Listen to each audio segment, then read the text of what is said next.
ਜਿਹੜਾ ਪਿਆਰਿਓ ਕੀ ਹਾਲ ਹੈ, ਠੀਕ ਹੋ? ਆ ਨਾਲ ਦੇ ਨੇ ਖੱਪ ਪਾਈ ਸੀ, ਮੈਂ ਲੈਣੇ ਨੇ ਕੇਲੇ ਕੇਲੇ ਕੇਲੇ। ਯਕੀਨ ਕਰ ਰੇੜੀ ਤੇ ਆ ਕੇ ਖਲੋਤੇ ਆ, ਘੰਟਾ ਲੜ ਕੇ ਬਹਿਸ ਕਰਕੇ ਰੇਟ ਘੱਟ ਕਰਾ ਕੇ ਤੇ ਲੈ ਕਿੰਨੇ ਨੇ ਅੱਧੀ ਦਰਜਨ। ਬਸ ਤੇਰਾ ਦੌਰ ਫਿੱਟੇ ਮੂੰਹ ਜਿੰਨੇ ਮੇਰੇ ਸੇਧ ਬੰਦੇ ਲੈਣੇ ਕਿ ਉਸ ਕੇਲੇ ਸੇਧ ਨਾਲ ਲਈਦੇ ਹੁੰਦੇ ਨੇ ਓਏ ਯਾਰ ਜਿਹਨੇ ਮੈਂ ਖਾ ਸਕਦਾ ਹਾਂ।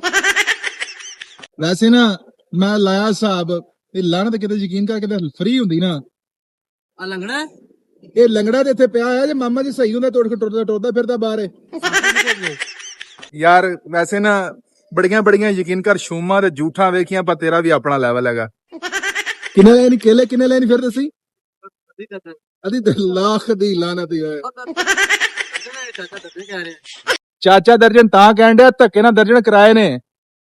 ਇਹਦੇ ਤੇਰੀ ਨੇਕੀ ਹੈ ਚਾਚੇ ਦੀ, ਤੂੰ ਗੱਲ ਮੰਨ ਗਿਆ ਕਿਉਂ ਚਾਚਾ? ਮਿਹਰਬਾਨੀ ਯਾਰ, ਨਹੀਂ ਤੇ ਅੱਧੀ ਦਰਜਨ ਸਵੇਰੇ ਸਵੇਰੇ ਲੈਣ ਡਿਆ ਸੀ ਆ ਕੇ। ਪਹਿਲਾ ਗਾ ਤੂੰ ਹੀ ਹੈ, ਬਿਸਮਿਲ੍ਲਾ ਦਾ ਚਾਚਾ ਯਾਰ। ਇੱਕ ਲਾਉਣ ਮੈਂ 50 ਰੁਪਏ ਨੂੰ ਮੈਨੂੰ 10 ਵੀ ਬਚਣੇ ਨੂੰ ਯਾਰ ਖੁਦਾ ਦੀ ਕਸਮ ਹੈ। ਓਏ ਓਏ ਕਿਉਂ ਸਿਰ ਚਾਚੇ ਦਾ ਬੇੜਾ ਪੜਨ ਲੱਗਿਆ? ਯਾਰ ਚਾਚਾ ਇਹਨਾਂ ਨੂੰ ਕਹਾ ਆਪਣੀ ਜਸਤੇ ਏਡਾ ਤੂੰ ਭਤੀਜਾ ਰਹਿ ਜਾ ਕਿਤੇ, ਜਿਹੜਾ ਤੂੰ ਚਾਚੇ ਦੇ ਪਾਸੇ ਥੱਲਾ ਥੱਕ ਗਿਆ ਮੈਂ। ਚਾਚੇ ਨੇ ਕਿਲੇ ਲਗਾ ਲਏ।